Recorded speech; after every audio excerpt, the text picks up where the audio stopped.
الحمدللہ والصلاة والسلام علی رسول اللہ وعلی آلہ واصحابہ ومن دعا بدعوتہ واقتفى اثرہ واہتدى بہداہ اما بعد فاعوذ باللہ من الشیطان الرجیم انما یعمر مساجد اللہ من آمن باللہ والیوم الآخر واقام الصلاة وآتى الزکاة ولم یخش الا اللہ فعسى اولئک ان یکونوا من المہتدین۔ خوف کے تعلق سے جو 31واں باب کتاب التوحید کے اندر مؤلف نے قائم کیا ہے، لیکن اس کا عنوان قرآن کی ایک آیت کو بنایا ہے جو سورہ آل عمران کی آیت نمبر 175 ہے۔ انما ذالکم الشیطان یخوف اولیاءہ فلا تخافوہم وخافون ان کنتم مؤمنین۔ شیطان کا کام ہی ہے کہ وہ اپنے اولیاء سے، اپنے چیلے چاٹوں سے، اور شیطان کے اولیاء کون ہیں؟ جو شیطان کی باتیں مانتے ہیں، جو فتنہ فساد پھیلاتے ہیں، جو منکر اور بے حیائی کو فروغ دیتے ہیں، جو حق کی راہ میں روڑے اٹکاتے ہیں، باطل کو فروغ دیتے ہیں۔ تو اس طرح کے لوگوں کے ذریعے شیطان تمہیں ڈراتا ہے اور دین حق سے روکنا چاہتا ہے، واجبات و فرائض کی انجام دہی میں رکاوٹ بنتا ہے۔ اللہ نے فرمایا ان سے بالکل گھبرانے کی اور ڈرنے کی ضرورت نہیں ہے، اللہ سے ڈرو ان کنتم مومنین، اگر تم مومن ہو۔ گویا کہ مومن ہونے کے لیے یہ بات ضروری ہے۔ ایمان کے منافی یہ بات ہوگی کہ کسی سے ڈر کے حق کا کام چھوڑ دیا جائے۔ اسی باب کے تعلق سے جو عنوان ہے اس میں یہ آیت ذکر کی ہے مؤلف نے، خوف کی فضیلت اور اہمیت کے تعلق سے۔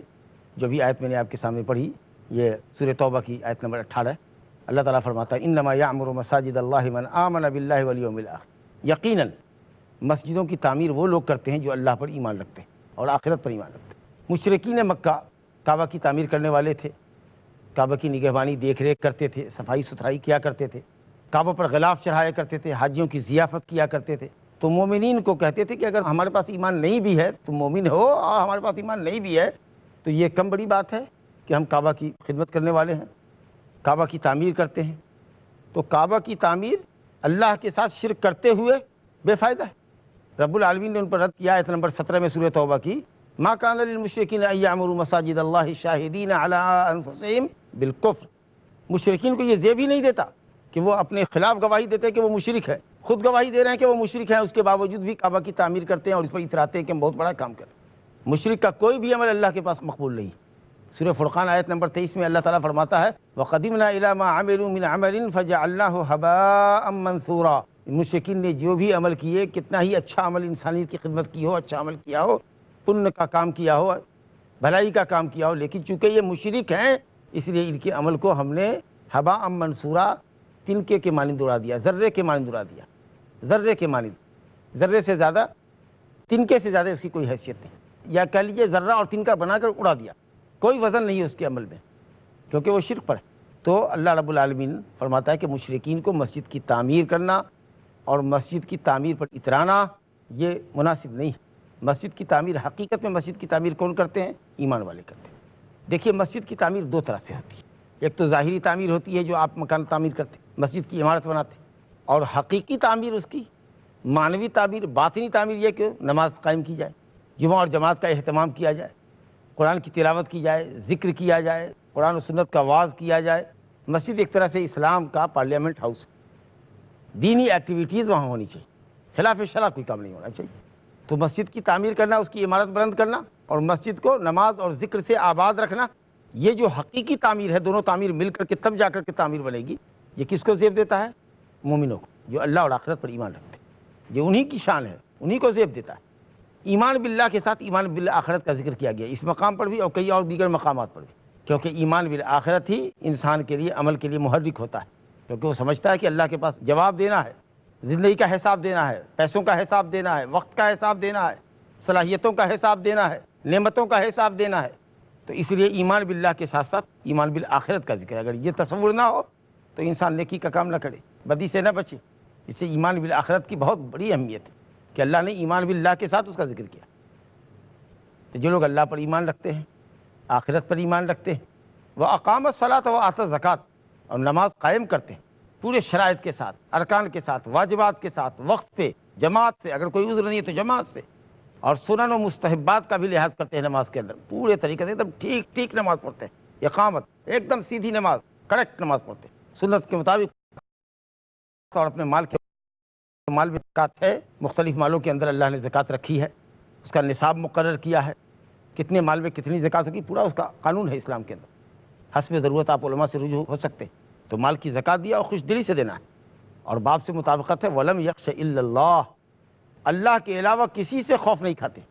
یہ مومن کی شان ہے، مسجد کی تعمیر کرنے والوں کی شان ہے۔ تو جن کے اندر یہ صفات ہوں گی، اللہ پر ایمان ہوگا، آخرت پر ایمان ہوگا، نماز سے محبت ہوگی، نماز قائم کریں گے ٹھیک ٹھیک طریقے سے، مال کی زکوٰۃ دیں گے، وَلَمْ يَخْشَ إِلَّا اللَّهِ، اور پانچویں صفت کہ اللہ کے علاوہ کسی سے خوف کھانے والے نہ ہوں گے، تو اللہ نے فرمایا فَعَسَىٰ أُولَٰئِكَ أَن يَكُونُوا مِنَ الْمُهْتَدِينَ، تو ان قریب امید کی جاتی ہے کہ یہی لوگ ہدایت یافتہ ہیں۔ قرآن مجید میں جہاں جہاں عسیٰ آیا ہے امید کی جاتی ہے، عسیٰ مانے امید کی جاتی ہے، لیکن عبداللہ بن عباس رضی اللہ عنہ فرماتے ہیں، مفسر قرآن ترجمان القرآن، کہ قرآن مجید میں جہاں جہاں عسیٰ ہے وہ واجب ہے، یقینی کے معنی یقیناً وہ لوگ ہدایت یافتہ ہیں، یقیناً کے معنی میں عسیٰ ان یبعثک ربک مقاما محمودا، قریب ہے کہ رب آپ کو مقام محمود پر فائز کرے، ایک دم کنفرم ہے، یقیناً فائز کرے گا۔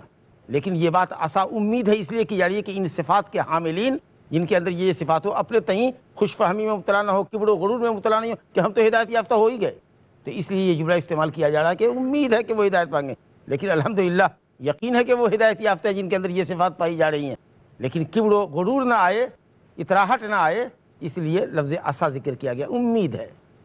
یہ ایک بہت پیارا لفظ ہے خشیت کا، وَلَمْ يَخْشَ إِلَّا اللَّهِ۔ ایک لفظ ہوتا ہے خوف، ایک ہوتا ہے خشیت، عام طریقہ سے استعمال کرتے ہیں خوف و خشیت، تو خشیت بھی خوفی کی ایک قسم ہے، لیکن یہ تھوڑی اونچی کوالٹی ہے۔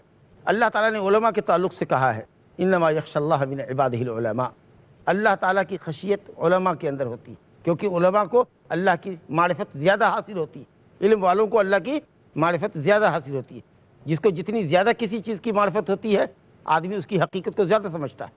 تو یہاں خشیت کا لفظ استعمال کیا گیا، معلوم یہ ہوا کہ خشیت میں جس سے خشیت کی جا رہی ہے، جس سے خوف کھایا جا رہا ہے، اس کا علم ہے، اس کی حالت کا علم ہوتا ہے، اور اس میں تعظیم اور احترام ہوتی ہے۔ اسی طریقہ سے باقی رہا کہ خوف تو عام آدمی کے اندر بھی ہوتا ہے، عالم غیر عالم دونوں اللہ سے ڈرتے ہیں، اور خشیت کرنے والا جس سے خشیت کھاتا ہے اس کی تعظیم اس کے پیش نظر ہوتی ہے، لیکن خوف کے اندر ایک آدمی کمزور ہے، سامنے والے سے ڈرتا ہے، ضروری نہیں کہ وہ سامنے والا اس سے زیادہ طاقتور ہو، لیکن خود چونکہ وہ کمزور ہے اسی لیے اس سے ڈر رہا ہے، تو ضروری نہیں ہے خوف کے اندر کہ جس سے خوف کھا رہا ہے وہ طاقتور ہو سکتا ہے کہ خوف کھانے والا خود ہی اتنا کمزور ہے کہ سامنے والے سے ڈر رہا ہے، اگرچہ اس کے اندر طاقت رہو، لیکن خشیت کے اندر یہ بات نہیں ہوتی۔ خشیت اس لیے ہوتی ہے کہ وہ قابل تعظیم ہے، بہت سپر پاور ہے، اس لیے خشیت ہوتی ہے، اس میں عظمت اور تعظیم کا پہلو بھی ہوتا ہے اور علم اور معرفت کا بھی پہلو ہوتا ہے۔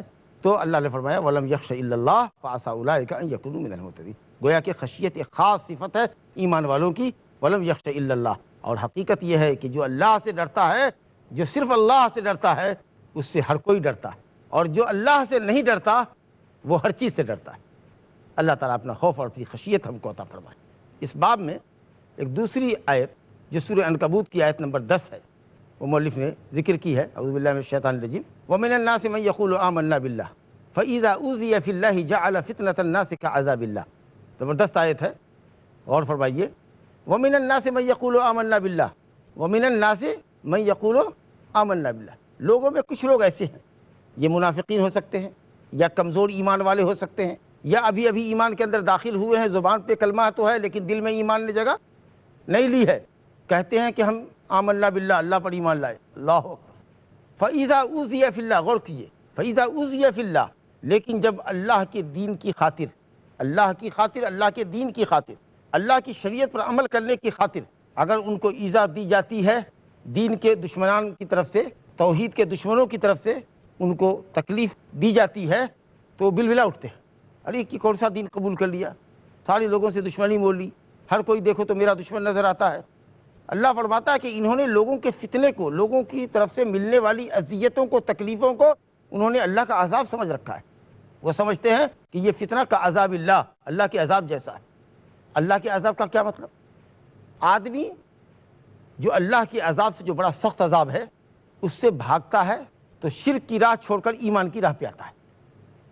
مومنین جو اہل بصیرت ہے، جنہوں نے ایمان کو سمجھ کر قبول کیا ہے، آج بھی بہت سارے لوگ مسلمان ہوتے ہیں، جانتے ہیں کہ اسلام کیا ہے، اپنی آخرت کی فکر ہوتی ہے ان کو، اللہ اگر واقعی سمجھ عطا فرماتا ہے اور ایمان لاتا ہے تو ایمان لانے کے نتیجے میں کتنی ہی تکلیف اس کو کیوں نہ ہو وہ برداشت کرتا، کیونکہ وہ ایمان سمجھ چکا، ایمان کی حقیقت سمجھ چکا، وہ مرتد نہیں ہوتا، کیونکہ سمجھ بوجھ کے بصیرت، علم اور بصیرت پر اس نے ایمان قبول کیا۔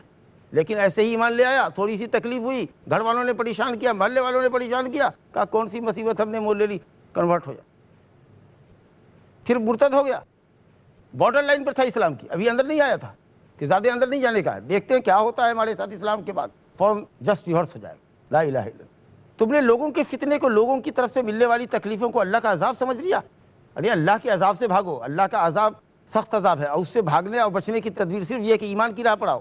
لیکن تم لوگوں کے فتنوں سے بچنے کے لیے ایمان کی راہ چھوڑ رہے ہو, اللہ کے عذاب کو دعوت دے رہے ہو, لوگوں کے فتنوں سے بھاگ رہے ہو, لوگوں کے عذاب سے بھاگ رہے ہو, لوگوں کی ایذا سے بھاگ رہے ہو, اور اللہ کے عذاب کو گلے لگا رہے ہو. تو جو ایمان والے ہیں سمجھ کے ایمان لائے, وہ اللہ کے عذاب سے بھاگنے کی خاطر ایمان کی راہ پر آئے. انشاءاللہ ایک وقفے کے بعد پھر سلسلہ کلام جاری رہے گا.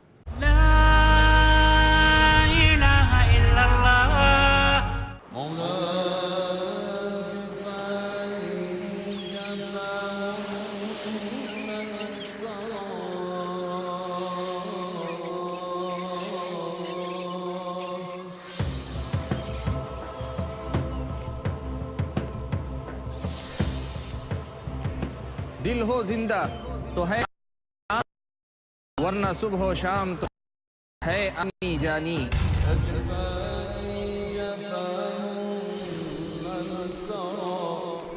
دل بیدار ہے مطلوب ربانی, یہی پیغام نبی کا, یہی تعلیم قرآنی.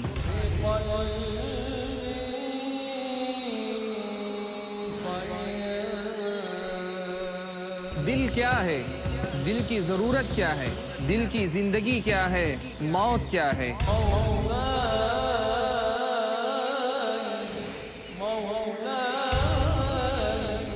یہ سب جاننے کے لیے دیکھیے میرے ساتھ ایک نیا سلسلہ, دل کی دنیا, صرف پیس ٹی وی اردو پر.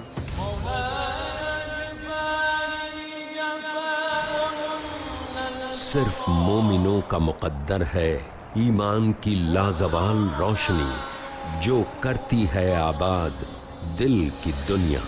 ہر منگل رات 11:30 بجے اور دوبارہ صبح 6 بجے انڈیا میں پیس ٹی وی اردو پر. جھوٹ کا اندھیرا کتنا ہی گہرا کیوں نہ ہو, سچائی کی ایک کرن سے مٹا دینے کے لیے کافی ہے. ہر پہلو, ہر نظریہ, ہر نقطہ سچ کا, ہر دم, ہر پل, ہر لمحہ سچ کو پیش کرنے کی جستجو. آئیے میرے ساتھ اور حق کو جانیے. عالم انسانیت کے لیے سچائی کی روشنی. ڈاکٹر ذاکر نائک پیش کریں گے اظہار حق, آج رات 10 بجے اور دوبارہ صبح 8:30 بجے انڈیا میں پیس ٹی وی اردو پر. کیا ہے توحید کی ضد؟ شین را کاف. کیا ہے شین را اور کاف؟ سب سے بڑی جہالت ہے, سب سے بڑا جھوٹ ہے, سب سے بڑی لعنت ہے. معاشرے پر اس کے اثرات کیا ہیں؟ جہنم اس کا ٹھکانہ ہے. کیوں ہے انسان پریشان آج؟ جاننے کے لیے دیکھیے بکھرتا سماج. اگلا پروگرام پیس ٹی وی اردو پر.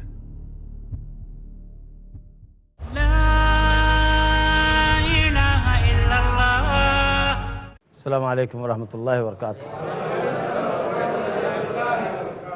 سورہ عنکبوت کی آیت نمبر 10 آپ کے سامنے پڑھی گئی تھی, اور اس کی تفسیر ہم کر رہے تھے کہ لوگوں میں کچھ لوگ ایسے ہیں جو آمنا باللہ کہتے ہیں, ایمان کا دعویٰ کرتے ہیں, کلمہ بھی پڑھ رہے ہوتے ہیں, لیکن ایمان ان کے دل میں پختہ نہیں ہوتا, اور گویا ایک طرح سے وہ ابھی اسلام کی, ایمان کی بارڈر لائن پہ ہوتے ہیں.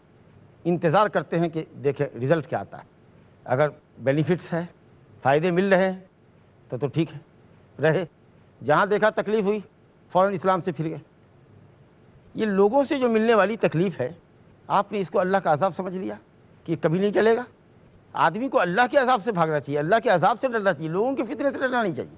جو واقعی مومن ہے, ایمان کی حقیقت سمجھتے ہیں اور اللہ کی عذاب کی سختی کو جانتے ہیں, سمجھتے ہیں, علم ہے ان کے پاس, وہ ایمان کی خاطر ہر تکلیف کو گوارا کرتے ہیں, لیکن اللہ کے عذاب کو گوارا نہیں کرتے, کیونکہ آخرت کا عذاب بڑا سخت اور ہمیشہ باقی رہنے والا ہے. لیکن یہ جو کمزور ایمان والا ہے، جس کے زبان پر ایمان ہے بھی دل میں ایمان نے جگہ نہیں لی، یہ لوگوں کے فتنے کو، یعنی لوگوں سے ملنے والی اذیت کو اللہ کا عذاب سمجھ بیٹھا ہے۔ جس طریقہ سے اہل ایمان اللہ کے عذاب سے بھاگتے، یہ لوگوں کے عذاب سے بھاگتا ہے۔ تو لوگوں کے عذاب سے بھاگے گا، اس کا مطلب یہ ہوگا کہ لوگوں کی بات مانے گا، تبھی نہ وہ اس کو تکلیف نہیں دیں گے۔ لوگوں کی بات مانے گا، لوگوں کی خواہش نفس کی پیروی کرے گا۔ اگر وہ حق سے کہتا ہے چپ رہو تو چپ رہے گا، واجبات ادا نہیں کرو، تم دعوت تبلیغ نہیں کر سکتے، تم یہاں واعظ نہیں کر سکتے، نہیں کریں گے بھائی، جو کچھ ہو رہا ہے دیکھ سکتے ہو دیکھو، نہیں تو چلو۔ اب آپ یہ سارے کام کر رہے ہیں، یہ کیوں کر رہے ہیں؟ اس لیے کہ آپ کو ان کا ڈر ہے، اللہ کا ڈر نہیں۔ تو مومن کے سامنے جیسے اللہ کے عذاب کا خوف ہے، اسی طریقے سے اس کمزور ایمان والے کے سامنے لوگوں کی اذیت کا اس کو خوف ہے، جیسے مومن کو اللہ کے عذاب کا خوف ہوتا ہے۔ نتیجہ یہ ہوتا ہے کہ لوگوں کے فتنے سے بچنے کے لیے لوگوں کی بات مانتا ہے، لوگوں کی تائید کرتا ہے، اور اس طریقے سے عذاب کو دعوت دیتا ہے۔ تو یہ کمزور ایمان والوں کی صفت ہے، بلکہ یہ کہہ لیجئے کہ یہ عبد الوقت ہے، مطلبی مسلمان ہے۔ سورہ حج آیت نمبر 11 میں اللہ رب العالمین فرماتا ہے وَمِنَ النَّاسِ مَن يَعْبُدُ اللَّهَ عَلَى حَرْفٍ فَإِنْ أَصَابَهُ خَيْرٌ اطْمَئَنَّ بِهِ الی آخر الآیہ۔ اللہ تعالیٰ فرماتا ہے کہ لوگوں میں سے کچھ لوگ ہیں جو کنارے پر، حرف یعنی اللہ طرف، ایک دم اسلام کے کنارے پر رہ کر عبادت کرتے ہیں۔ اگر بھلائی پہنچتی ہے تو رکتے ہیں اسلام میں، اور اگر تکلیف پہنچتی ہے انقلب علی وجہہ تو الٹے پلٹ جاتے ہیں۔ خسرت دنیا والآخرہ، حقیقت یہ کہ ایسے لوگ اپنی دنیا کا بھی گھاٹا کرتے ہیں، اپنی آخرت کو بھی بگاڑتے ہیں۔ تو سمجھنا چاہیے، اور یہ یقین کر لو کہ جو بھی کوئی ایمان لاتا ہے، شروع میں بھی انبیاء کرام ہوں اور ان کے ماننے والے ہوں، یا آج ہم ہوں یا آنے والے دنوں میں جو بھی ایمان لائے گا، اس کی آزمائش یقینی ہوگی۔ ایمان والوں کی آزمائش یقینی ہے، آزمائش ایمان والوں کا خاصہ ہے، لازمہ ہے، اور یہ ضروری بھی ہے تاکہ سچے مومن اور جھوٹے مومن کے درمیان تمیز کی جا سکے۔ ٹیسٹ ضروری ہے۔ الف لام میم احسب الناس ان یترکوا ان یقولوا آمنا وهم لا یفتنون ولقد فتنا الذین من قبلهم فلیعلمن اللہ الذین صدقوا ولیعلمن الکاذبین۔ سچے اور جھوٹوں کے درمیان تمیز کرنے کے لیے جانچ اور فتنہ ضروری ہے، تاکہ اللہ تعالیٰ آزمائے کہ کون سچا ہے کون جھوٹا ہے۔ تو اس لیے فتنے سے، لوگوں کے فتنے سے گھبرانا چاہیے۔ لوگوں کا فتنہ وقتی ہوتا ہے، شروع میں آپ کو اور پریشان کریں گے، انشاءاللہ اگر دین پر آپ قائم رہیں گے فتنہ ختم ہو جائے گا، کچھ لوگ آپ کے ہم نوا ہو جائیں گے، اللہ تعالیٰ آپ کے لیے انجام بخیر فرمائے گا، اور دنیا بھی اچھی انشاءاللہ ہوگی، اور آخرت تو اچھی ہونی ہی ہونی ہے، کیونکہ آخرت تو اللہ تعالیٰ نے ایمان والوں کے لیے تیار کی۔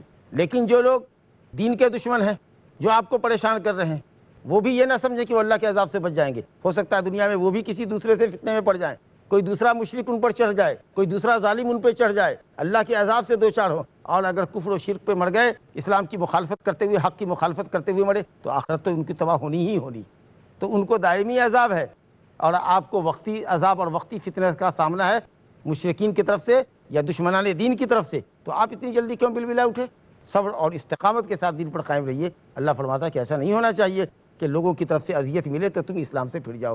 ایمان اور اسلام کی حقیقت کو سمجھو، اور اسی پر نجات ہے، اور انشاءاللہ تعالی خوشگوار زندگی دنیا میں بھی ملے گی ایمان کی بدولت، اور آخرت میں بھی ملے گی۔ تو لوگوں سے ملنے والے فتنے کو اللہ کا عذاب نہیں سمجھنا چاہیے۔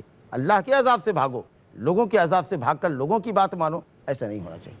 مؤلف رحمۃ اللہ علیہ نے اس باب میں دو آیتوں کے ذکر کرنے کے بعد، سورہ توبہ کی آیت نمبر 18 اور سورہ عنکبوت کی آیت نمبر 10 ذکر کرنے کے بعد دو حدیثیں ذکر کی۔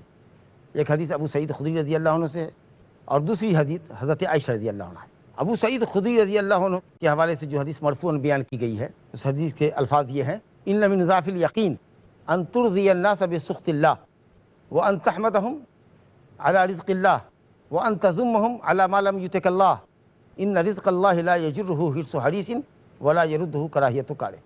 چار جملے پر یہ حدیث مشتمل ہے۔ اس کی سند انتہائی ضعیف ہے، انتہائی کمزور ہے۔ اس حدیث کی سند انتہائی کمزور ہے، واہی سند ہے۔ اس حدیث کو ابو نعیم نے حلیہ میں اور امام بیہقی نے شعب الایمان میں ذکر کیا ہے۔ سند جیسا کہ میں نے عرض کیا، محدثین محققین نے کہا انتہائی ضعیف سند ہے۔ فرمایا ان من ضعف الیقین، ضعف بھی پڑھتے ہیں، بنو تمیم کی لغت ہے، اور ضعف قریش کی لغت ہے۔ ضعف الیقین یا ضعف الیقین، یقیناً یقین کی کمزوری ہے، ایمان کی کمزوری ہے۔ کیا ایمان کی کمزوری ہے؟ ان ترضی الناس بسخط اللہ، کہ تم اللہ کو ناراض کر کے لوگوں کی رضامندی چاہو، لوگوں کی خوشی چاہو اللہ کو ناراض کر کے۔ اللہ ناراض ہوتا ہے تو ہو، اللہ اکبر، لیکن لوگ ہم سے راضی اور خوش ہو۔ ظاہر ہے کہ لوگ خوش کب ہوں گے؟ جب لوگوں کے ارادے کی آپ تائید کریں گے، لوگوں کے نظریات کی تائید کریں گے۔ لوگ کہیں گے حق نہ بولو، نہیں بولیں گے جب ہی راضی ہوں گے، ورنہ حق بولیں گے آپ تو لوگ آپ سے ناراض ہوں گے۔ تو فرمایا گیا ان ترضی الناس بسخط اللہ، اللہ ناراض ہو تو ہو لیکن لوگ خوش رہیں۔ یہ ایمان کی کمزوری ہے۔ ورنہ ایمان اگر مضبوط ہوتا اور آپ یہ سمجھتے کہ اللہ ہی نفع دینے والا ہے اور اللہ ہی نقصان سے دوچار کرنے والا ہے، اور اگر اللہ ہماری حفاظت کرے گا تو کوئی ہمارا بال بانکا نہیں کر سکتا، سارے لوگ مل کر کے بھی ہمارا کچھ نہیں بگاڑ سکتے مگر اتنا ہی جتنا اللہ نے ہمارے مقدر کیا۔ اگر یہ ایمان ہے آپ کا تو پھر آپ کو اللہ کی رضا اور خوشنودی کی فکر ہونی چاہیے۔ لوگوں کو خوش کرنے کے لیے اللہ کو ناراض کرنے کی کبھی کوئی مومن جرأت نہیں کر سکتا۔ حدیث کی سند تو کمزور ہے لیکن جملہ کتنا خوبصورت ہے، کتنا صحیح ہے، ان ترضی الناس بسخط اللہ۔ اور یہ آدمی کب کرتا ہے؟ جب لوگوں سے ڈرتا ہے۔ اس لیے خوف کے باب میں آیا کہ لوگوں سے ڈر کے تم اللہ کو ناراض کرتے ہو، اللہ کا خوف نہیں ہے تم کو، لوگوں کا خوف ہے، اس لیے ان کی موافقت کرتے ہو، ان کی تائید کرتے ہو۔ اور فرمایا وَأَن تَحْمِدَهُمْ عَلَىٰ رِزْقِ اللَّهِ، اور لوگوں کی تعریف کرتے ہیں اللہ کی دی ہوئی روزی پر۔ یعنی اگر کسی کے ذریعے آپ کو روزی ملی، کسی کے ذریعے کوئی رقم ملی، ایک دم اسی کی تعریف میں لگے ہوئے ہیں، صبح و شام اسی کی تعریف میں لگے ہوئے ہیں۔ یقیناً روزی اس کے ذریعے ملی ہے لیکن روزی دینے والا کون ہے؟ اللہ۔ رازق اللہ ہے، حقیقی نعمت سے نوازنے والا، حقیقت میں فضل فرمانے والا اللہ۔ یہ انسان سبب ہے، اللہ نہیں چاہتا کبھی بھی وہ نہیں دے سکتا تھا۔ اللہ اگر کسی کو نوازتا ہے تو اس کے اسباب فراہم کر دیتا ہے۔ اس کا یہ مطلب نہیں کہ اگر کسی کے ذریعے آپ کو روزی مل رہی ہے تو آپ اس کا شکریہ نہ ادا کریں۔ حدیث ہے من لا یشکر الناس لا یشکر اللہ، جو انسان کا شکر گزار نہیں وہ اللہ کا شکر گزار نہیں۔ مطلب یہ کہ آپ احسان فراموشی مت کرو، اگر کسی نے تم پر احسان کیا احسان فراموشی مت کرو، احسان کا بدلہ چکاؤ، اگر نہیں چکا سکتے ہو تو اس کے حق میں دعا کرو۔ حدیث ہے من صنع الیکم معروفا فکافئوہ، سنن کی روایت ہے، امام محمد کی، ابو داؤد نسائی وغیرہ کی روایت ہے، اگر کوئی تمہارے ساتھ احسان کرے تم اس کے احسان کا بدلہ اس کو چکاؤ۔ فَإِن لَمْ تَجِدُوا مَا تُكَافِئُوا بِهِ فَادْعُوا لَهُ، اگر نہیں پاتے ہو کچھ احسان چکانے کے لیے تو دعا کرو، حتیٰ تروا انکم قد کافأتموہ، یہاں تک کہ تم کو یہ گمان غالب ہو جائے کہ تم نے اس کے احسان کا بدلہ چکا دیا۔ لیکن اول آخر دل میں یہ احساس رہے کہ اللہ نے ہم کو نوازا ہے، اگرچہ فلاں کے ذریعے نوازا ہے لیکن اللہ نے نوازا ہے۔ تو منعم، متفضل، انعام کرنے والا، فضل کرنے والا اور روزی دینے والا اللہ، لہذا اللہ کی تعریف اول آخر ہونی چاہیے۔ لیکن آپ سبب کو تو یاد کرتے ہیں، جس کے ذریعے ملا ہے اس کی تو خوب تعریف کر رہے ہیں لیکن اللہ رب العالمین کو فراموش کیے ہوئے۔ اللہ کہیں نہیں آ رہا ہے لیکن جس نے دیا ہے اس کی خوب تعریف کر رہے ہیں۔ انتہائی بیوقوفی کی بات بھی ہے۔ اگر ہم کچھ رقم دیں اپنے بیٹے کو، 100 روپیہ دیں اور کہے کہ جا کر کے فلاں شخص کو دے آؤ، 1000 دیں جا کر کے دے آؤ، اب وہ جائے اور جس کو اس نے رقم دی ہے وہ کہے بیٹا تمہاری بہت تعریف، تمہارا بہت شکریہ، تو بہت اچھے بچے ہو، تم فلاں ہو چرا ہو، اور اس کے باپ کی تعریف نہ کرے تو آدمی کہے انتہائی بیوقوف ہے، یہ بچہ تو صرف روپیہ لانے والا تھا، دینے والا تو اس کا باپ ہے، تو باپ کی تعریف نہیں کر رہا ہے، بیٹے کی تعریف کر رہا ہے۔ اللہ رب العالمین دینے والا ہے، دلانے والا ہے، اس کی تعریف نہیں ہے تمہاری زندگی میں، جس کے ذریعے روزی مل رہی ہے۔ جہاں ملازمت کر رہے ہو بلا وجہ کے لیے بھی اس کے پیچھے ہاں نہ ہاں نہ ہاں نہ کر رہے، غلط میں بھی ہاں کر رہے، صحیح میں بھی ہاں کر رہے، یہ سمجھتے ہیں کہ نہیں اگر ہم نے یہاں ان کو مکھن پالش نہیں لگایا تو ہماری روزی چھن جائے گی۔ لا الہ الا اللہ، روزی کون دیتا ہے، کون دلاتا ہے؟ اللہ دلاتا ہے۔ تو شکر گزاری لوگوں کی ہونی چاہیے، احسان کرنے والے کا شکریہ ہونا چاہیے، تھینک یو ہونا چاہیے۔ اس سے اسلام منع نہیں کرتا ہے لیکن یہ ہونا چاہیے کہ جس نے روزی دی ہے وہ اللہ ہے اور اس کی تعریف حاصل ہونی چاہیے۔